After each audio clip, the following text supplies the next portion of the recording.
This generation, our generation, is the most liberated, sexually liberated generation, but it is this generation that is facing the most dire consequence of it. We have become too free to the point that the consequences of our freedom is actually injurious, not just to our generation, but to 4 generations that are going to come up. Hi lovelies, hi there and welcome to my channel. If you're new here, karibu sana. If you're a returning subscriber, karibu. And if you haven't subscribed yet, kindly do. Alright, today's video will be short and sweet. I will get straight to the point. Something has been on my mind for quite some time. But I was a bit afraid of bringing it up, I have to be honest, because I didn't know how you guys will take it, but I decided, you know what, whatever. I know in my channel, because of the things I discussed, like for instance, yesterday I put out a short, which is a clip of that video I did some time back regarding, you know, protecting our wombs. I know I do come off prudish. I know I do come off as if anti-feminist. I know I do come off a bit hoity-toity and proper, and as though I'm on my high horse or something. I know all that. But there's a reason as to why I will never ever tire to speak about why women should protect their wombs. The whole idea of us protecting our wombs and why I feel it's so important is because of the times we are living in. All right. Now, with the sexual revolution of the 1960s, there was a sense of women sexual liberation, which is wonderful because, I mean, looking at how we were being treated prior to that, we were not able to express ourselves sexually. Granted, the sexual revolution gave us access to contraception, which has been very instrumental in terms of our family planning, which as a result has also been very instrumental for us as women going into the marketplace and, you know, having jobs, starting businesses and all these other things. The other thing about the sexual revolution is that it, more than any other time in history, we were able to actually enjoy our bodies. We were able to express ourselves sexually. But what people do not talk about is the downsides. And what also people do not talk about is that men actually benefited more from the sexual revolution than we women. And for the simple fact that, you know what, we made it so easy for men to access sex. Previously, for a man to access a woman, first and foremost, they had to be chaperoned. Secondly, for a man to access a woman sexually, they had to be married. Okay? So if a man had to access a woman sexually within the auspice of marriage, it meant that as a result also, the cases of single motherhood were lower. But now you see, with the sexual revolution, with the fact that now we had the contraception, and because we also had the right and the access to actually terminating pregnancies, fine, that was a benefit, yes. But on the downside, we actually ended up facing more negatives than positives, because the cost to access a woman became lower. Because now women were lied to that we can, I know I do not use vulgarities on this channel, but for lack of a better word, we were lied to that we can actually fuck like a man. We cannot. The price of fucking like a man as a woman is simply too high.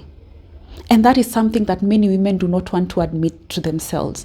Because really think about it. Over and above that, yes, men and women can actually contract STIs. The burden lays with the woman. The consequences of sex lies with the woman. If you fall pregnant, yes, if you fall pregnant, you have to decide, do you keep the baby or do you terminate? That's a difficult choice.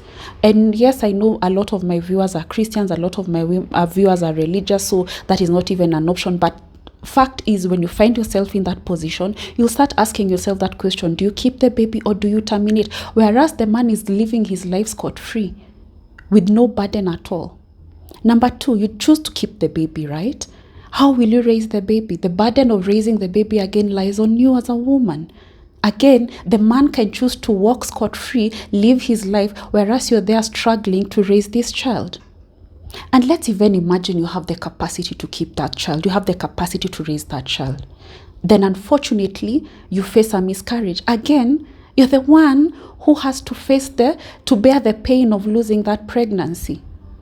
So yes, I know I sound like I'm very hard on you women, and I am hard on us women, because we are the sexual gatekeepers. And as the sexual gatekeepers, and yes, I know it's a very controversial thing. There are some women who talk about sexual gatekeeping has actually been used as a way to even abuse us sexually. I understand that, and that's a subject for another day. But the fact remains that we as women are the sexual gatekeepers. We dictate and we decide who has access to us sexually, and when and how.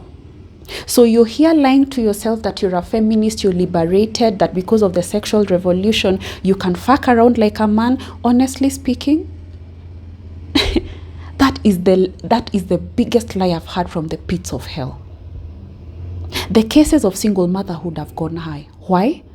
Because of the sexual revolution. Because you thought, because now we have, actually, the thing that, another thing that people don't talk about is, because of the contraception, people thought that, you know what, we have contraceptives, now we can indulge in sex however we want. But it actually increased the recklessness level.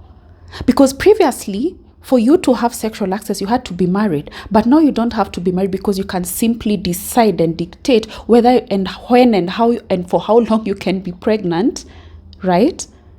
But it actually took the risk level lower. And because people are like, you know, I can just take a plan B. I can just take a, you know, I can just be on the coil. I can just take a pill. People have become more reckless. Both men and women, but particularly women. The other thing is that before the sexual revolution, if a man impregnated a woman, a lot of the times they had to be forced to marry that woman. But now, do they care? You have a man who has 10 baby mamas. You have a man who has 20 children by 10 different women and feel jack squat. And that's why I talked in another video that shame needs to make a comeback. Because we've become too reckless. We've become too reckless with life. I am married and I have one child, and I put in mind what I need to do to be a good mother. But you're having people out here thinking that because they're liberated, they can sleep with whomever and however. But you forget that you will never ever run away from consequences. And you will never ever be the same when you let so many men access you sexually. It just is what it is. The more men you're allowed to access you, for both men and women, but more particularly for the woman, the more men you're allowed to access you, you will never ever be the same. Think of the porn industry, for instance. I'm not trying to say that you guys are doing porn, but think about it. The women who, and both men and women, but particularly women who are in that industries, a lot of the times, they had to be intoxicated for them to be able to perform some of the acts that they perform. And you're still lying to yourself that you can fuck like a man? Honestly, you can never. You can't. The consequences are simply too high for you as a woman. And remember, sex is spiritual. And it's nothing mechanical. Fine, there's a mechanical, animalistic bit of it, but sex is spiritual. So you're here lying to yourself that, oh, you'll take your plan B, you'll take your pills, you'll have whatever number of or manner of contraception you want to use, but that does not absolve you from the consequences. Even if you will not fall pregnant, guess what? You'll feel as if your spirit has been dirtified. But yeah, continue lying to yourself. You're a liberated woman. You can sleep with whomever you want, however you want. But guess what? You will never run away from the consequences. This generation, our generation, is the most liberated, sexually liberated generation, but it is this generation that is facing the most dire consequence of it. We have become too free to the point that the consequences of our freedom is actually injurious, not just to our generation, but to 4 generations that are going to come up. We are having broken families. We are having single parents. We are having, it's just become, I can't even wrap my head around it. So yes, you can call me whatever you want to call me. You can call me prudish. You can call me anti-feminist. You can call me backward. You can call me whatever you want to call me. But guess what? You, within the depths of your soul and your heart, you know that I'm right. that the price is just too high. And the so-called sexual revolution that women are supposed to be enjoying and benefiting from, the person who's actually benefiting more is actually the men more than the women. Because the cost to access us, our bodies, our wombs, our energy, has gone so low to the point that men are now accessing us for cheap and even for free. This idea, for instance, of come we stay, where do you think it started? Our grandparents could not just have this come we stay. How? Particularly in the African context, how? You stay with the man's daughter, with someone's daughter, without paying the bride price, without marrying them, without coming to notify the family that you're the one who is with their child. You even had a fine that if a woman became pregnant, the man would actually pay a damage. I think South Africans call it damages. I don't know what they call it in their mother tongue. But yes, there was a price to pay for impregnating a woman, for getting a child out of wedlock. There was actually shame attached to the whole idea that you can sleep around however you wanted. So let's not lie to ourselves. Fine, have your fun. But guess what? You'll still pay the consequences. The contraceptions that you're taking every other time are changing your hormones. The idea that you can sleep around like a man is dirtifying your spirit. You'll never ever be the same. So let's not lie to one another here that we are sexually liberated. Where? We've actually become sexually, what is the word? We've actually become captives. You've actually become captives. A lady who is still a virgin at a certain age is seen as being, prudish. A woman who chooses to wait until marriage is seen as prudish. The more partners you have, it seems as if you are more liberated. Those are lies from the pits of hell. I've not spoken about this for a long time, in as much as it has been on my spirit, because to be frank, I was afraid of the backlash. But let's be honest with ourselves. Sex is one of those things, if you're not careful, it will destroy you. Point blank, period. It will destroy you. Yes, it's pleasurable. Enjoy it with the right person within the context of marriage. Have children out of it. Explore your body with each other. Your bodies with each other. But sex is the one thing, and sexual deviance, to be specific, is the one thing that will destroy not only you, but is what is destroying our society. So no matter how liberated we are, we can never run away from the consequences. We will never run away from it. Call yourself for a meeting today.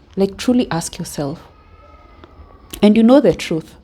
So this is me basically preaching to the choir. You know the truth. In your heart of hearts, you know the truth.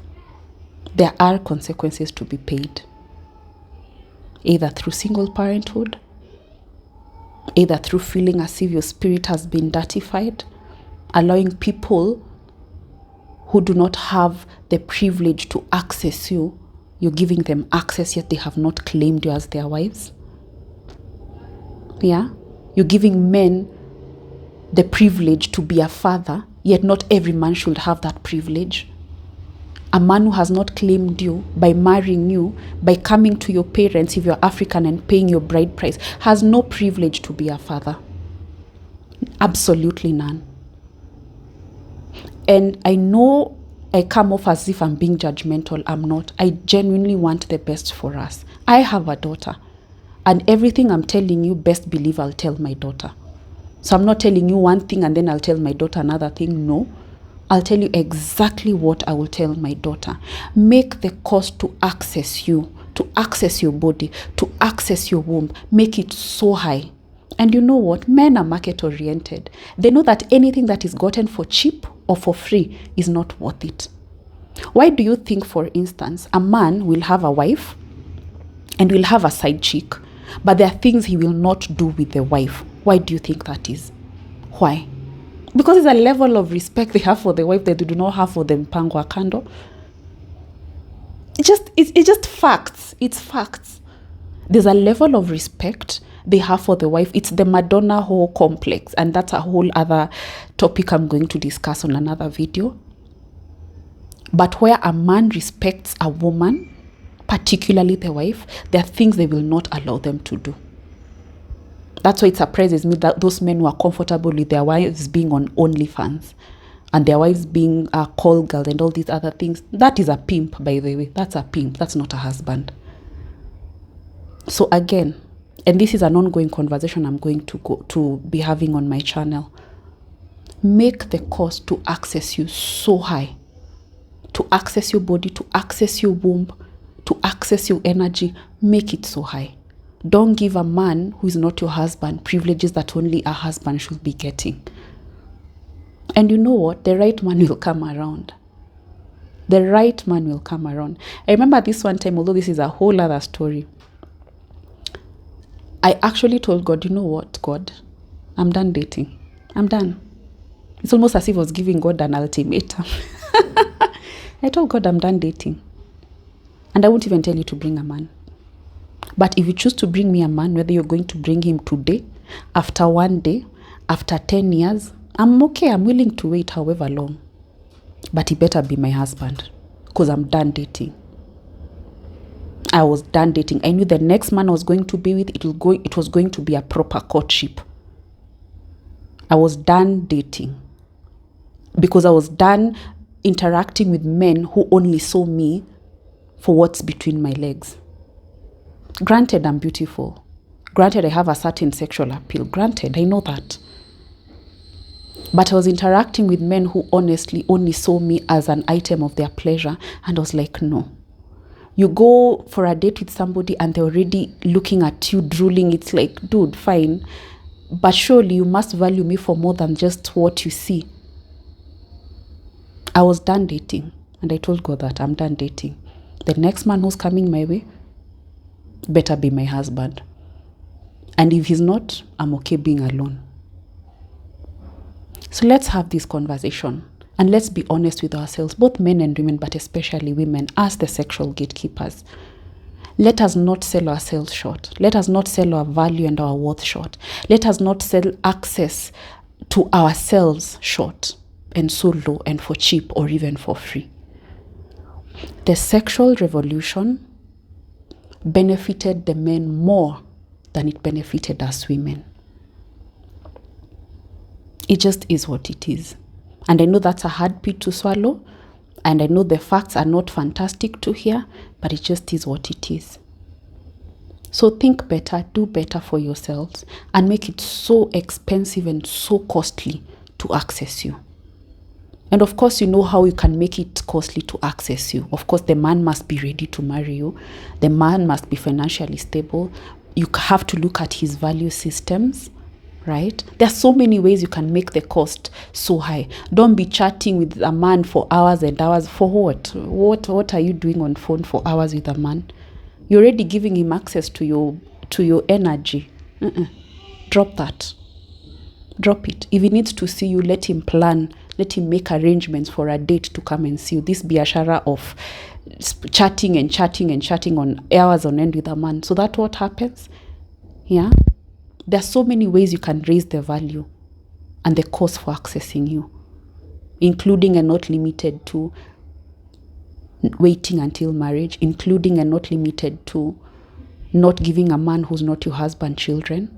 Make it so expensive. And you know what? Again, men are market oriented and they'll actually respect you for it. But you lie to yourself that you're liberated, you can express yourself however you want. Those are lies. Lies from the pits of hell. So let's have this conversation. I'm curious to know what you have to say. Mention it in the comment section. But yes, the sexual revolution benefits the men more than it benefits us. So fine, you have contraception, but then now we have more single mothers. Fine, we have contraception and we can go to work, but now men are asking for 50-50. Fine, we have contraception. Yeah, but now single motherhood has gone high. We have contraception, But men are no longer marrying, and they are no longer valuing marriage because they can access you easily without marrying you. Before that, they had to marry you to access you sexually, but now it's like, she's on contraception. I don't need to marry her to access her. It's very unfortunate and very sad. But to a degree, I'm kind of happy that these conversations have begun, because it's like women have started really also having their come to Jesus moments. Women have chosen to be celibate. Women have chosen to wait until marriage. Women have chosen to not give men who are not their husbands children. Women have started choosing to do the right thing. And I'm happy. It's slow, but it's a start. And I'll continue having this conversation, and I will not get tired. 10 years from now, I'll still be talking about the same thing. Make the cost to access you so high, and the right man will do the right thing to access you. So until next time, keep shining, keep smiling, keep being your fabulous self. And let's keep having this conversation. Yeah. Toodles.